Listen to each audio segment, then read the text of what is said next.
Bonjour à toutes et à tous, et bonjour aussi pour ceux qui nous accompagnent sur Internet. Vous savez, nous avons à peu près 30 visualisations sur notre chaîne YouTube, donc c'est une façon d'annoncer l'Évangile. La paix, la grâce, la bonté et la lumière de Dieu vous sont données. Notre Dieu qui est Père, Fils et Saint-Esprit. Et nous sommes tous les bienvenus en présence de Dieu pour lui rendre un culte agréable selon sa volonté. Je voudrais démarrer ce moment en lisant le début de l'évangile de Jean. Ce texte qui parle de la lumière du monde. Au commencement était la parole, et la parole était avec Dieu, et la parole était Dieu. Elle était au commencement avec Dieu. Toutes choses ont été faites par elle, et rien de ce qui a été fait n'a été fait sans elle. En elle était la vie, et la vie était la lumière des hommes. La lumière, lui dans les ténèbres, et les ténèbres ne l'ont point reçue. Elle était dans le monde.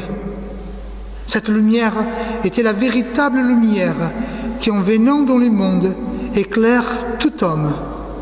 Elle était dans le monde, et le monde a été fait par elle, et le monde ne l'a point connue. Elle est venue chez les siens, et les siens ne l'ont point reçue. Mais à tous ceux qui l'ont reçue, à ceux qui croient en son nom, elle a donné le pouvoir de devenir enfants de Dieu, lesquels sont nés non du sang, ni de la volonté de la chair, ni de la volonté de l'homme, mais de Dieu. Frères et sœurs, nous sommes en présence de la lumière de Dieu. Nous allons donner suite à notre série sur la lettre aux Éphésiens. Encore une fois, je n'ai pas mis le texte. Le texte est petit encore. Donc, on va continuer. Donc, nous étions au chapitre 5, du verset 7 au verset 14.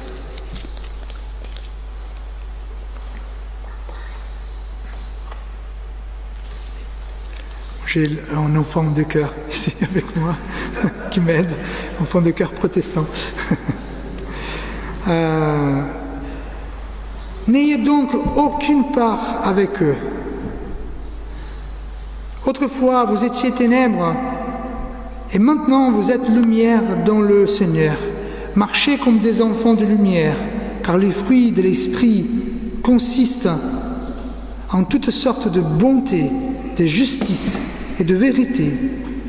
Examinez ce qui est agréable au Seigneur et ne prenez point part aux œuvres infructueuses des ténèbres, mais plutôt condamnez-les, car il est honteux de dire ce qu'ils font en secret. Mais tout ce qui est condamné est manifesté par la lumière, car tout ce qui est manifesté est lumière. C'est pour cela qu'il est dit « Réveille-toi, toi qui dors, révèle-toi d'entre les morts, et Christ t'éclairera. » Voici la parole de Dieu. Prions. Seigneur, éclaire-nous. Éclaire-nous, Seigneur, afin que nous comprenions ce message. Amen.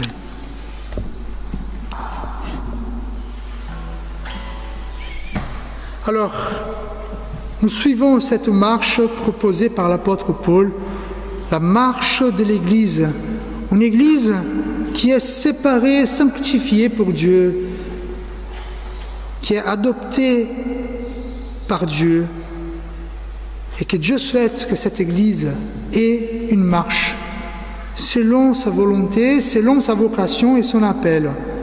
Donc, marchons dans l'unité, en préservant l'unité de Dieu, selon le modèle de la Trinité. Marchons dans la sainteté, ainsi comme notre Dieu il est saint.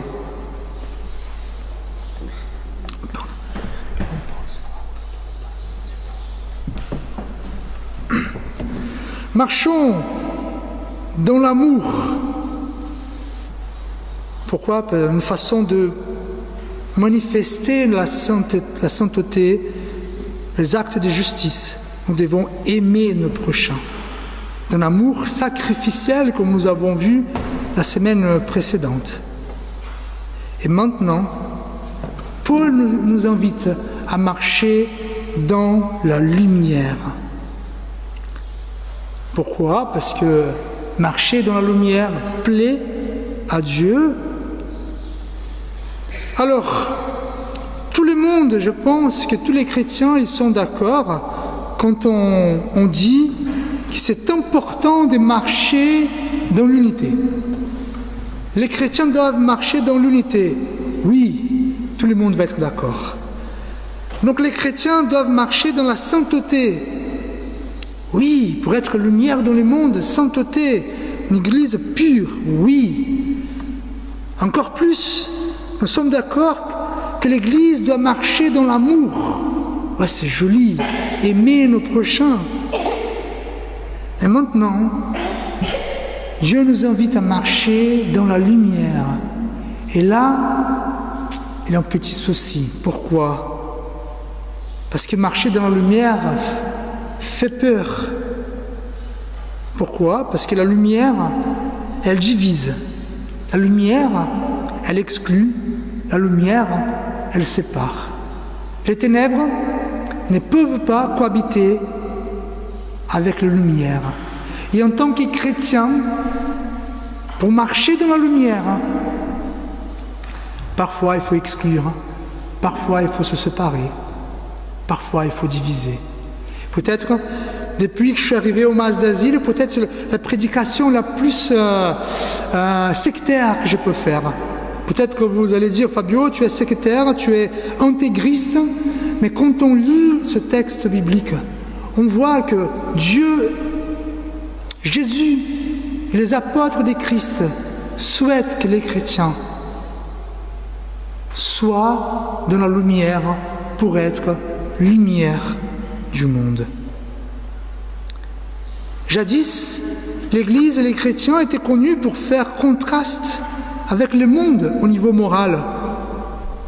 Et malheureusement, aujourd'hui, l'Église et des chrétiens sont quasiment confondus avec le monde. Moi, quand j'étais petit, ceux qui étaient chrétiens, catholiques ou protestants, on savait, voilà, c'est quelqu'un de parole. Ah, mes parents disaient, Fabio, il faut que tu te maries avec une fille chrétienne. Il faut que tu sois un jeune chrétien pour se marier. Mais aujourd'hui, tout est confondu. Tout est confondu. On ne sait plus qui est chrétien, qui n'est pas chrétien. Et peut-être on pourrait se dire, mais finalement, le niveau moral de tout le monde est monté et tout le monde vit dans un niveau moral exemplaire. Mais malheureusement, ce n'est pas ça. Quand on voit surtout ce qu'on voit parmi notre jeunesse, le niveau moral, il n'est pas monté. Au contraire. Et donc le problème évoqué par l'apôtre Paul, c'est que par peur du monde, nous avons perdu l'une des plus belles vertus de l'Église, marcher dans la lumière morale et éthique de Jésus. Et quelle est la solution finalement? L'Église doit oser marcher dans la lumière afin d'être lumière du monde. Alors, autrefois, l'Église était le porte-parole de Dieu pour toutes les questions morales dans la vie chrétienne. Donc c'est la Bible, la parole de Dieu, l'Église qui disait voilà ce qui est bien, ce qui est mal. Les instructions qui étaient données par l'Église. Donc c'était transmise aux paroissiens qui transmettaient aux familles. Et donc la parole de Dieu était transmise. Et ces gens-là, ces chrétiens-là, mettaient toutes leurs instructions, les instructions reçues, devant la présence de Dieu par la prière, afin qu'ils aient le cœur changé. Par exemple, quand on entend, il faut aimer nos ennemis, il faut pardonner nos ennemis. Voilà, c'est une instruction assez dure. Et peut-être qu'on ne va pas tout de suite la mettre en pratique.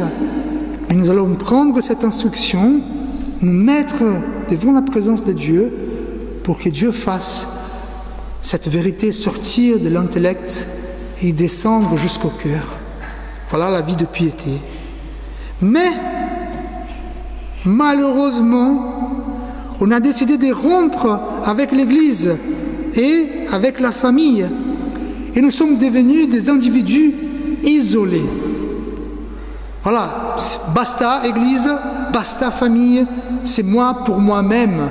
Et la plupart des historiens, des sociologues vont dire que les jours où cela a été célébré, c'est pendant mai 68. Nous avons cette rupture avec l'Église. L'Église est rétrograde, l'Église est tyrannique. Les familles sont oppressives, sont moralistes. Il faut s'en libérer. Il faut vivre en tant que le bon sauvage. Voilà. Libérés de toute institution, de l'Église, de la famille, nous pouvons finalement être bons. Et qu'est-ce qu'on voit aujourd'hui?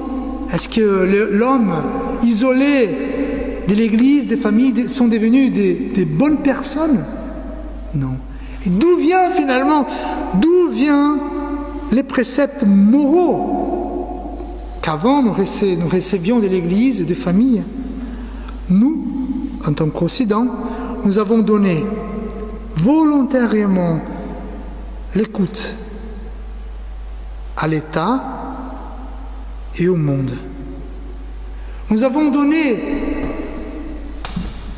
l'écoute.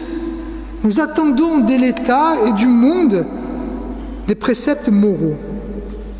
L'État, les gouvernements et l'opinion des autres, l'opinion publique. Aujourd'hui surtout, bon, peut-être ce n'est pas votre tasse de thé, mais avec les réseaux sociaux aujourd'hui, on attend ce qu'ils vont dire de nous. Je vous donne des exemples quand même. Je ne suis pas en train ici de parler de choses qui viennent de moi-même. Alors, on peut dire à un garçon, à la jeunesse aujourd'hui, c'est pas grave avoir plusieurs partenaires sexuels. C'est pas un péché cela. C'est la vie, c'est l'amour. Donc ce qui condamnait, ce que l'Église condamnait avant. Mais l'État va dire, tu ne peux pas avoir un coq qui chante. Pourquoi? Parce qu'à ces moments-là, le coq, tu peux recevoir une amende. Voilà, donc finalement, qu'est-ce qui c'est pas bon? C'est avoir un coq qui chante. Alors, quand on voit aussi la fête au village, plusieurs personnes qui sont ivres, c'est pas grave, c'est la fête, ça va passer. Par contre, si on dit qu'on vote extrême droite, tout le monde va être choqué. Voilà. Ivre, pourquoi c'est une fête? C'est pas grave. Mais voter extrême droite, c'est inadmissible. Alors, un homme, une femme qui tombe amoureux de quelqu'un d'autre, un homme, une femme qui est mariée, qui tombe amoureux de quelqu'un d'autre et qui quitte son mariage pour vivre une aventure, qu'est-ce qu'on va dire? Qu'est-ce que le monde va dire? Ouais, c'est pas grave, c'est comme ça. On ne contrôle pas l'amour, c'est notre désir. Mais qu'est-ce que le monde va dire à une femme qui quitte son travail pour être mère au foyer? Ah non, ça c'est inadmissible, c'est pas possible. Dans notre texte, Paul appelle les chrétiens à marcher dans la lumière de Jésus. Et pour cela, c'est ça qu'il va nous dire, il faut rejeter ce qui est mauvais selon Dieu, rejeter le péché et accueillir et vivre ce qui est bon selon la volonté de Dieu. Et Paul, il utilise 3 arguments dans notre texte. Moi, aujourd'hui, je parlerai plutôt du premier argument. Je laisserai les autres 2 pour la semaine prochaine. Donc, les 3 arguments qui nous apprend à marcher dans la lumière. Et la première chose que Paul nous dira, c'est les chrétiens sont lumière. Ils ne doivent pas s'associer aux ténèbres. C'est la première chose qu'il va dire. Il faut se dissocier des ténèbres. Le deuxième argument qu'on va voir la semaine prochaine, la lumière a un double rôle. Nous apprend à faire le bien, mais aussi exposer le mal. Voilà, c'est ce moment de la séparation, c'est ce moment de la division. Et finalement, le troisième argument qu'on verra également la semaine prochaine, Jésus est la source de notre lumière et nous devons prendre une décision. Mais venons ici sur notre sujet. Les chrétiens sont lumière, ils ne doivent pas s'associer aux ténèbres. C'est bon.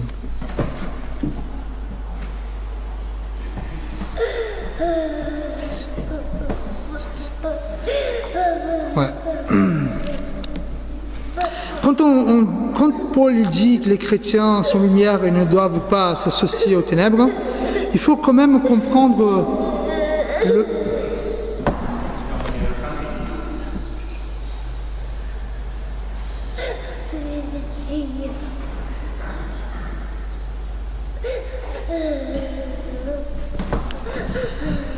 Quand on comprend que les chrétiens sont lumière et ne doivent pas s'associer aux ténèbres, il faut comprendre quand même le contexte de ces chrétiens.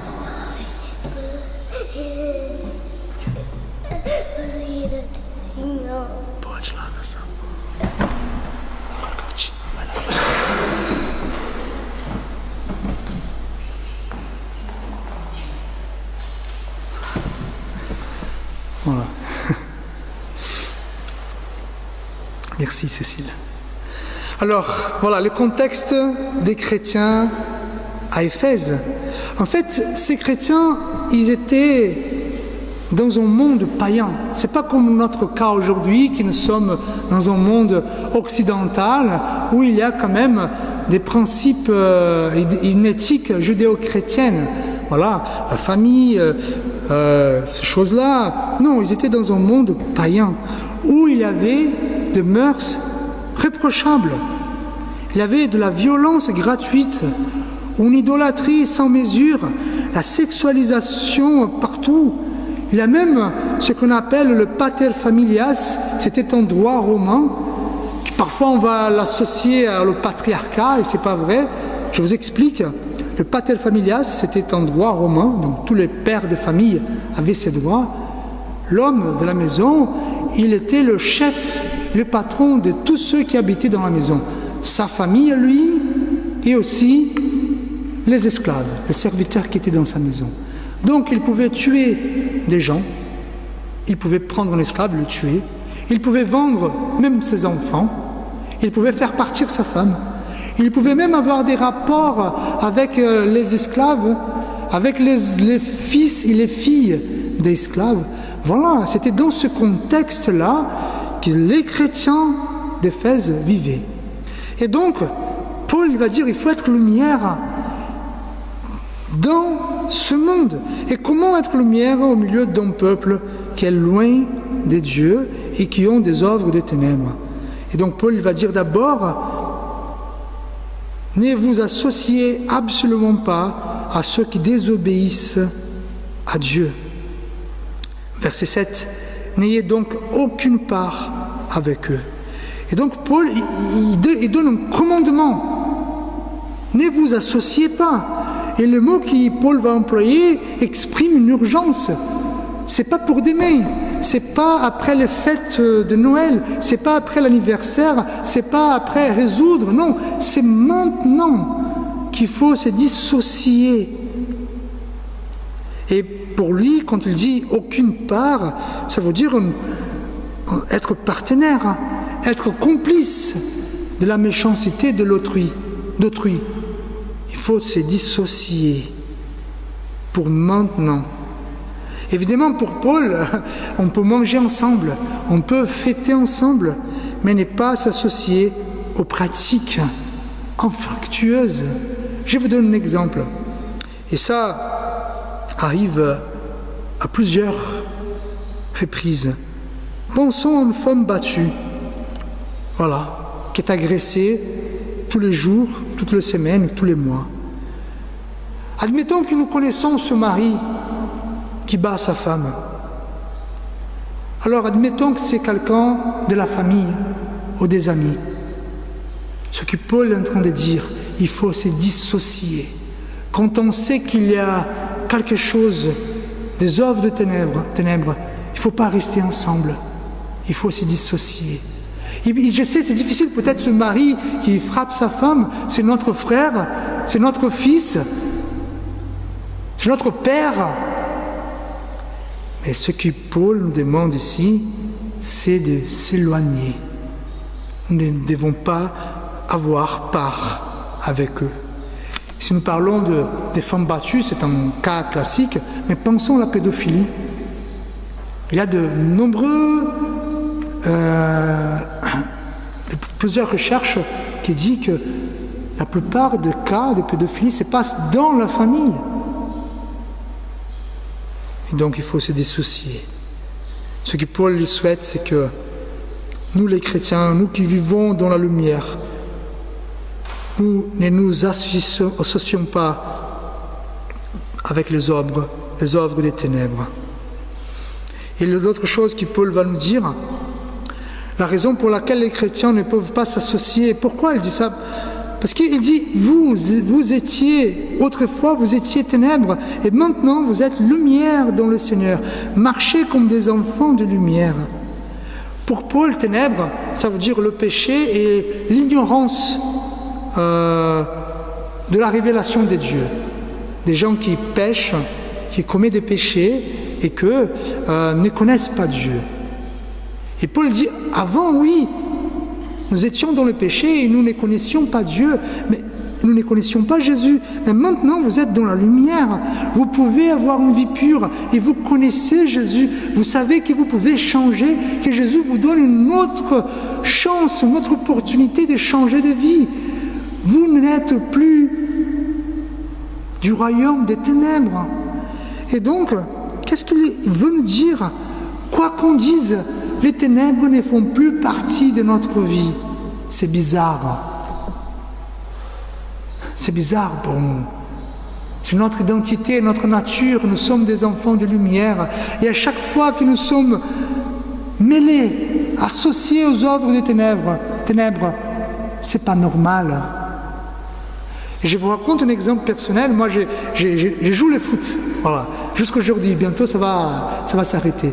Et donc, un jour, il y a eu une bagarre. Voilà, ça arrive souvent. Et moi, j'ai joué à ces jours-là. Et donc, je suis allé, il y avait mon collègue, là, de joueur. J'allais le défendre. Et j'ai reçu un coup de poing au visage. Et donc, tout le monde a dit, bon, voilà, le pasteur au milieu de bagarre. Vous voyez, même si mon intention était très bonne de défendre, d'être pour mon équipe, voilà, ça ne va pas avec. C'était bizarre.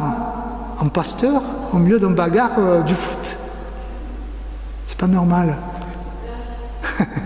Même si mes intentions étaient bonnes, c'est pour ça qu'il faut être loin. Je ne dis pas que ceux qui ont bagarré, ils avaient raison ou pas raison. C'est pas ça la question. C'est pas là. C'est juste que, voilà, les ténèbres et les lumières sont séparées. Paul va dire aussi, je sais que je me prolonge, les chrétiens sont enfants de lumière, ils doivent vivre en tant que tels. C'est pour ça que Paul va dire que le fruit de l'esprit de la lumière, c'est la bonté, la justice et la vérité au verset 9, car le fruit de la lumière consiste en toutes sortes de bonté, de justice et de vérité. Et pourquoi il mentionne que ça? Pourquoi ces trois vertus mentionnées par Paul qui évoquent la marche des enfants de lumière? Parce que la bonté, pour Paul, c'est une bonté exprimée, c'est une bonté en action, c'est la générosité, c'est donner au lieu de posséder. La justice, pour l'apôtre Paul, il comprend comment? Il comprend que nous étions justifiés par Dieu, par Jésus-Christ sur la croix. Ça veut dire tous nos péchés ont été pardonnés et maintenant nous sommes justes, blanches comme la neige. Et donc maintenant, nous pouvons juger. Pourquoi? Parce que nous avons le Saint-Esprit, c'est ça qu'il nous dit en Corinthiens, et nous avons l'intelligence de Christ. Et donc nous pouvons apporter la justice dans les mondes. Et la vérité, ça veut dire ne pas être dans la fausseté. Je vous raconte un exemple pour expliquer ça, une histoire que j'ai entendue depuis que je suis petit. Après, je ne sais pas si c'est une vraie histoire, c'est une illustration. Vous connaissez la racine, l'origine du mot sincérité? Voilà. Après, je ne sais pas si c'est vrai, mais c'est ça que j'ai entendu toute ma vie. En fait, avant, dans le monde antique, il y avait les potiers, les marchands de peaux. Et donc, quand ils faisaient leur peau chez eux, parfois il y avait des fissures. Quand le peau séchait, il y avait des fissures, il y avait des trous. Et pour ne pas perdre sa marchandise, le potier, il couvrait les fissures et les trous avec de la cire. Après, il donnait un coup de peinture. C'est bien. Et donc, pour ceux qui allaient acheter des peaux, pour savoir que c'était un peu bon ou mauvais, ils prenaient les peaux et ils mettaient devant le soleil pour essayer de trouver la cire qui cachait les fissures. Et donc, sincérité, ça veut dire sans cire. Voilà. Je ne sais pas si c'est vrai ou pas, mais... Et donc, Paul nous invite à être comme ça, sans cire, dans la sincérité, dans la vérité. Évidemment, Paul ne nous invite pas à aller dans la place publique et crier nos défauts, nos faiblesses. Ce n'est pas cela, mais que nous soyons personnes de la vérité. Si vous n'êtes pas content avec moi, dites-le à moi, dites pas aux autres. Si vous avez des choses à dire les uns aux autres, dites-le, mais ne cachez pas, nous sommes des chrétiens. Et pourquoi c'est la bonté, la justice, la vérité?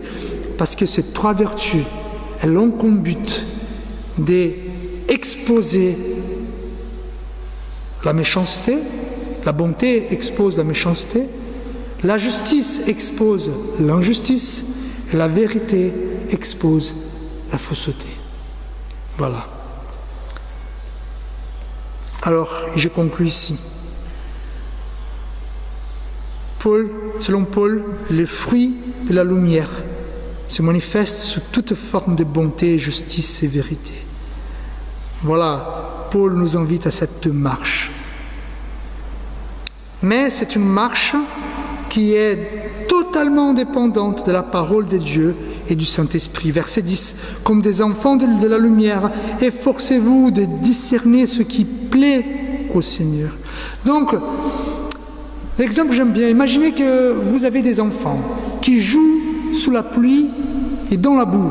Pas dans la boue, mais avec la boue. Ils sont tous sales. Ils sont tous sales, les enfants. Mais vous avez bientôt un mariage. Donc, qu'est-ce qu'il faut faire? Il faut appeler les enfants pour sortir de la pluie, de la boue, prendre la douche, s'habiller pour aller au mariage, n'est-ce pas? Et pendant ce temps-là, ce que vous ne souhaitiez absolument pas, c'est que ces enfants reviennent sous la pluie, à la boue. Et donc, c'est un chemin. Il faut d'abord sortir de la boue, sortir de la pluie, pour entrer dans un lieu chaud, prendre la douche, s'habiller pour aller au mariage. Ce que Paul souhaite pour nous, c'est ça. D'abord, il faut sortir, accomplir des actions de bonté, justice et vérité. Mais tout cela en dépendance de la parole de Dieu et du Saint-Esprit. Comme des enfants de lumière, efforcez-vous de discerner ce qui plaît au Seigneur. Comment pouvons-nous savoir ce qui plaît au Seigneur? Par la Bible et par la révélation du Saint-Esprit. Donc notre marche dans la lumière, c'est une marche qui dépend du Saint-Esprit. Marcher dans la lumière est d'abord la dissociation, la séparation des pratiques pécheresses. Pour marcher dans la lumière et pratiquer la bonté, être juste et vivre en vérité. Tout cela en présence de Dieu, sa parole et le Saint-Esprit. Frères et sœurs, tout ce que je voulais ce matin, c'est que nous puissions au moins réfléchir par rapport à notre marche en tant que chrétiens. Et quels sont les efforts que nous devons faire? À quelles œuvres des ténèbres que nous devons nous séparer? Pour amour à notre Dieu, évidemment. Prions. Seigneur notre Dieu, notre Père, merci Seigneur pour cette parole qui est dure pour moi, Seigneur. Mais je sais que je ne suis pas seul, que nous ne sommes pas seuls, mais que nous avons l'aide de ton Saint-Esprit qui est puissant. Aide-nous, Seigneur, en tant qu'Église ici au Mas d'Asile et ailleurs, et de par le monde entier, à marcher dans la lumière. Au nom de Jésus. Amen. Je vous invite à vous lever pour la bénédiction de notre Dieu. Que l'amour de Dieu, notre Père, la grâce de Jésus-Christ, notre Seigneur, et la consolation du Saint-Esprit soient avec nous tous, aujourd'hui et à jamais. Amen.